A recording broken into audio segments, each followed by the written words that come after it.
राज्याच्या वस्त्रोद्योगाच्या वाढीस चालना देण्यासाठी आणि वस्त्रोद्योगाला आवश्यक त्या उपाययोजनांना हातभार लावण्यासाठी महाराष्ट्र शासनाने शासन निर्णय 10 नोव्हेंबर 2023 नुसार पुढील 5 वर्षांच्या कालावधीसाठी एकात्मिक आणि शाश्वत वस्त्रोद्योग धोरण 2023 ते 2024 असे असून सन 2023-24 करता या पारंपरिक वस्त्रोद्योग विणकरांना बक्षीस योजना अंतर्गत विणकरांना बक्षीस देण्यात येणार आहे। या योजनेअंतर्गत विजेत्या स्पर्धकांचे राष्ट्रीय हातमाग दिनानिमित्त सत्कार करण्यात येणार आहेत। शासन निर्णयात राज्यातील पारंपरिक वस्त्रोद्योग विणकरांचा सन्मान करण्यासाठी आणि सामाजिक व आर्थिक क्षेत्राच्या योगदानावर प्रकाश टाकण्यासाठी पारंपरिक वस्त्रोद्योग विणकरांना ही बक्षीस योजना देण्यात येत आहे।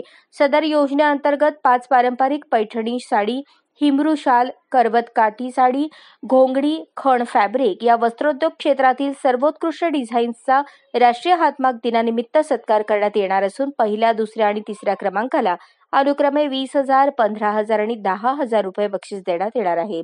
सदर बक्षिसाची रक्कम पारंपरिक वस्त्रोद्योग विणकरांच्या बँक खात्यामध्ये डीबीटी प्रणालीद्वारे अदा करण्यात येणार आहे। तरी या पारंपरिक वस्त्रोद्योग बक्षीस योजने अंतर्गत हातमाग विणकरांना त्यांच्याकडील उत्कृष्ट वाण उपायुक्त वस्त्रोद्योग सोलापूर कार्यालय, पत्ता महसूल कर्मचारी सहकारी संस्था इमारत, जुने जिल्हाधिकारी सोलापूर आवार सोलापूर येथे 19 जुलै 2024 पर्यंत सायंकाळी 5:30 पर्यंत सादर करायचे आहेत।